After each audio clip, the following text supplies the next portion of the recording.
nous allons te suspendre parce que tes enfants ne se comportent pas bien. Non, on ne peut pas suspendre quelqu'un à cause de ses enfants, à cause de sa femme, à cause des parents. Vous allez mettre quelqu'un sous discipline à cause. Non, chacun est responsable devant le Seigneur. Chacun est responsable devant le Seigneur. Chacun est responsable devant le Seigneur. Chacun répond. Dieu donne le témoignage de chacun d'eux. Quel témoignage on donne pour toi? Quel témoignage on donne pour toi? Intègre, droit, craignant Dieu. Quel témoignage? Nous voulons que Dieu nous donne un bon témoignage. Bien-aimés, quand notre cœur est pur, nous allons souhaiter que autour de nous, que tout soit pur. Comme Job. Il se pose des questions sur ses enfants. Là où les enfants fêtent, est-ce que lui était là? Non, il se pose des questions. Qu'est-ce que les enfants ont fait? Il veut vivre dans la pureté. Vous savez, la pureté autour de nous parfois reflète ce que nous sommes. Parfois, je ne dis pas souvent, je dis parfois. Nous pouvons nous connaître par tout ce qui se passe autour de nous.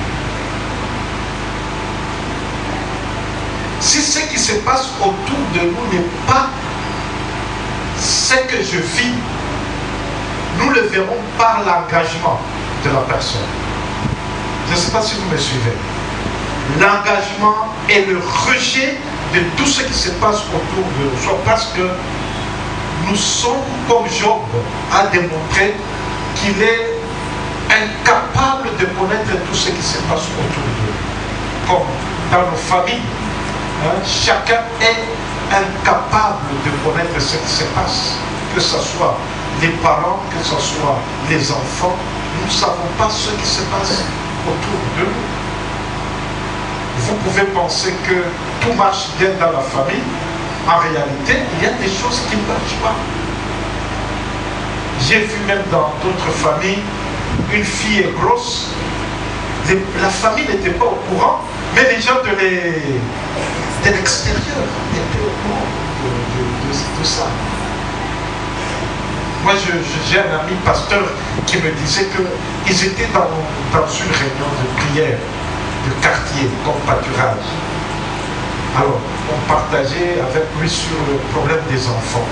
Alors, il dit, après la réunion, quelqu'un surgit, dit qu'on a volé un appareil de téléphone dans la réunion. Mais on est dans... Qui a volé? Nous étions là dans la maison de quelqu'un. Il dit, après, on a cherché qui a volé, on a essayé de voir. Pasteur, tu te rends compte, on a trouvé c'est mon enfant qui avait volé. C'est mon enfant qui avait volé le téléphone. Il dit, pasteur, ce jour-là, je voulais que la terre s'ouvre pour que j'entre dans la terre. Et la terre est restée fermée. La terre est restée fermée. Je ne pouvais pas m'imaginer.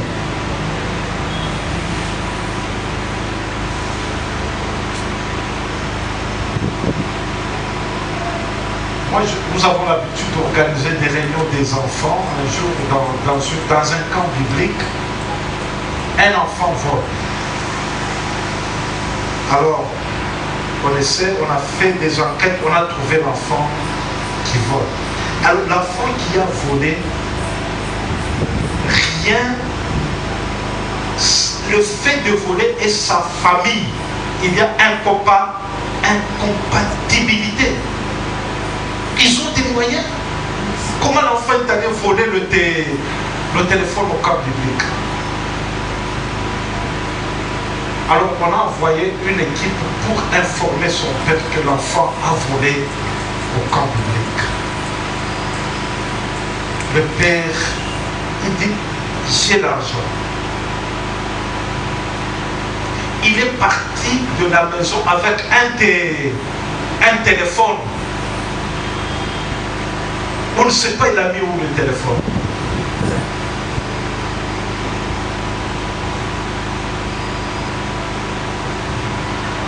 C'est ça. Ce n'est pas seulement pour les enfants, même pour les parents. Il y a parfois des enfants qui vivent avec les parents, ils apprennent des histoires que papa ou maman font. Mais ils n'ont aucune imagination que les parents peuvent faire des choses comme ça. Voilà, il y a toujours dans la famille des choses qui se passent que tu ne connais pas. Ça se passe dans la famille, tu ne connais pas. Mais notre attitude d'engagement quant à tous ces problèmes-là, c'est ce qui montre notre attachement au Seigneur. Nous sommes incapables, nous sommes des humains. Nous sommes incapables de terminer tous ces problèmes que nous connaissons qui peuvent se passer dans nos familles. Nous sommes incapables. Mais notre façon de se remettre à Dieu, comme Job, il dit, j'ai beaucoup aimé la façon dont Job a dit, c'est dans le verset...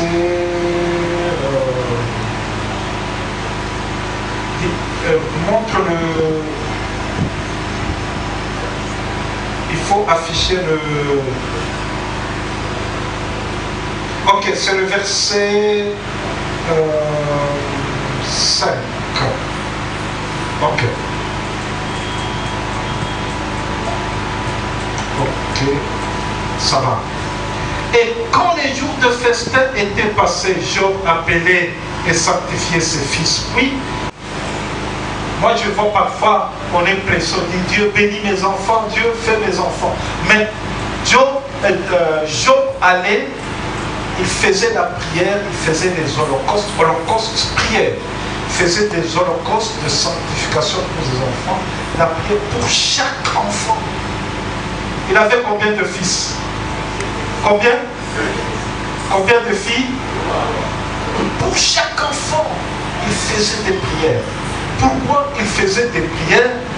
Il dit, peut-être mes fils ont-ils péché et ont-ils offensé Dieu dans leur cœur.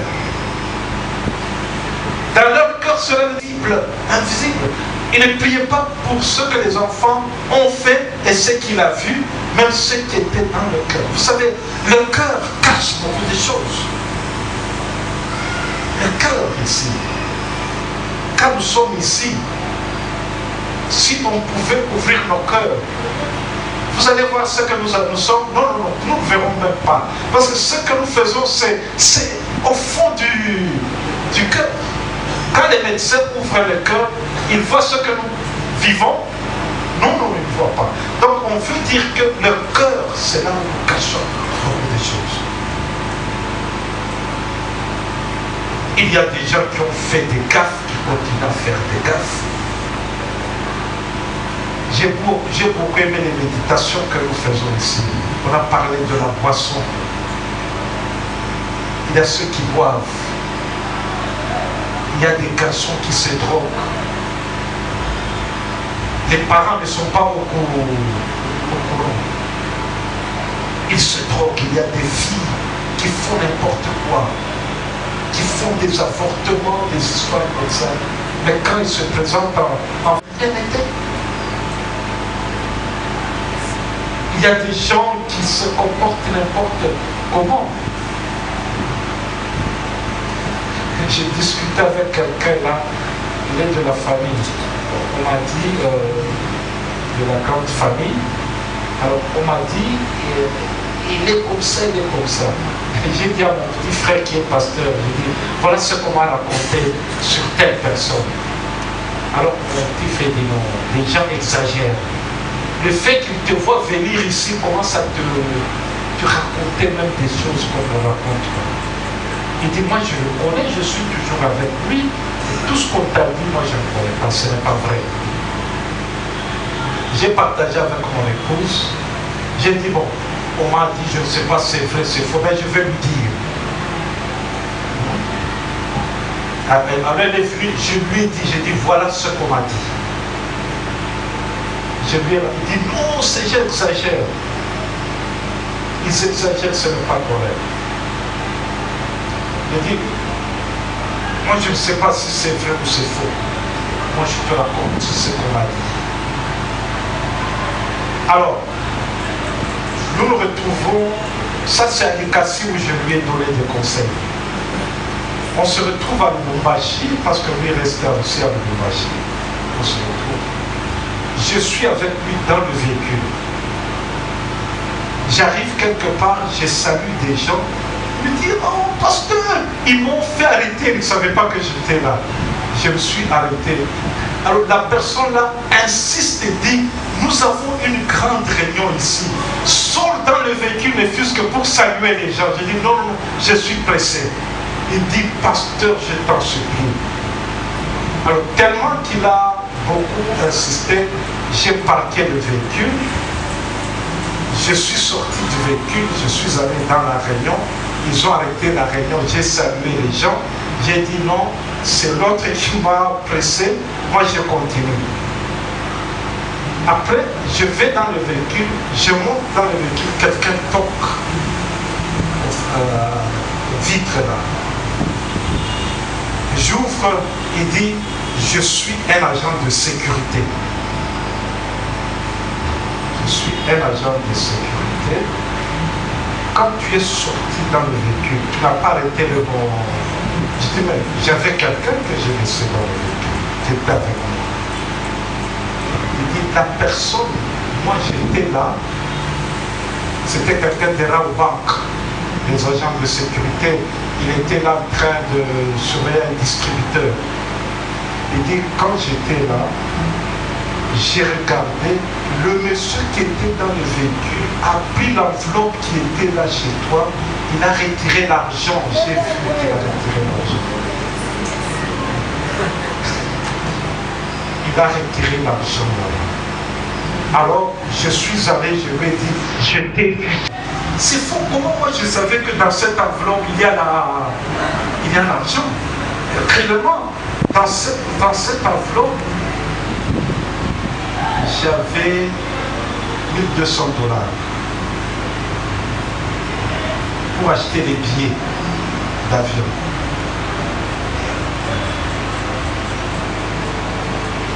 Alors, j'ai dit merci.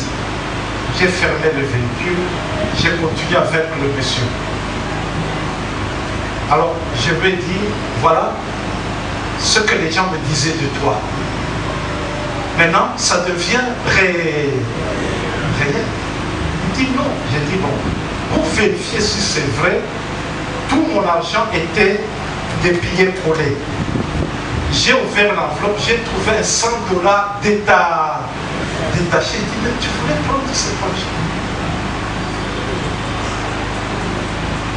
Voilà les cœurs des gens.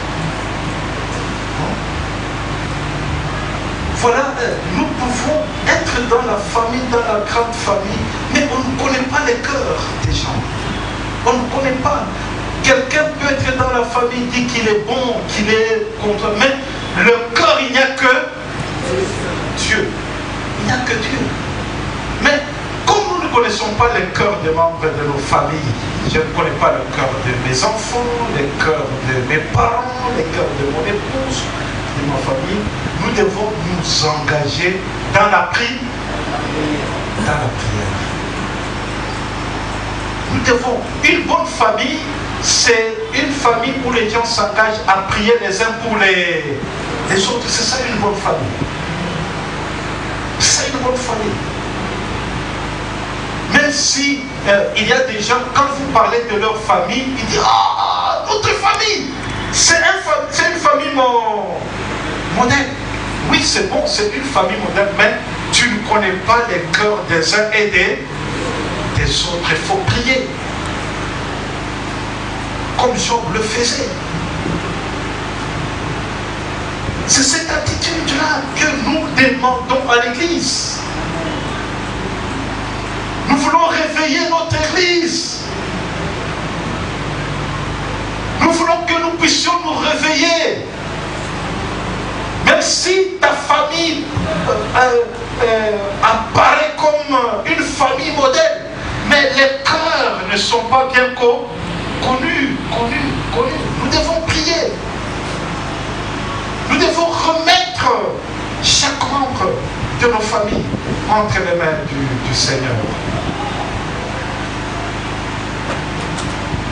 Moi, je dis à ce frère, je dis voilà, avant que je voyage, Dieu a voulu te mettre à nu.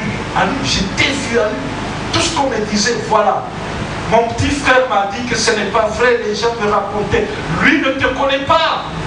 Ne te connaît pas. Personne ne te connaît. Voilà un agent de sécurité comme ça, qui était dehors, qui n'a rien à faire dans nos problèmes. Il t'a vu là, devant le véhicule. Je ne sais pas avec quels yeux ce monsieur a vu comment tu volais l'argent dans l'enveloppe. Après, tu continues à nier. Malgré que j'ai vu que tu as déplacé l'argent, tu continues toujours à nier. Je dis, Dieu t'aime, il faut changer. Il faut changer. Bien-aimés dans le Seigneur, soutenons nos familles. Engageons-nous pour prier pour nos familles. Mes enfants sont modèles. Priez pour les enfants. Parce que je ne connais pas bien le cœur. Mes parents sont modèles. Priez pour les parents. Mon épouse, priez pour ton épouse. Mon mari, priez pour ton mari. Pour que la sanctification soit la vie de toute la famille.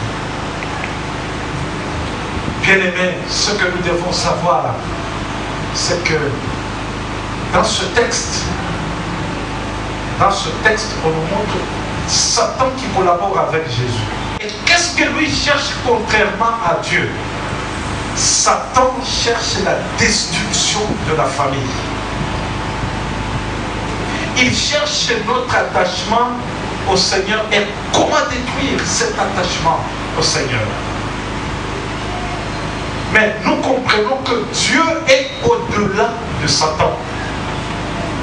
C'est pour cela, bien aimant, aimons Dieu. Parce que Dieu est plus fort que Satan. Satan ne peut pas aller au-delà de ce que Dieu ne permet pas.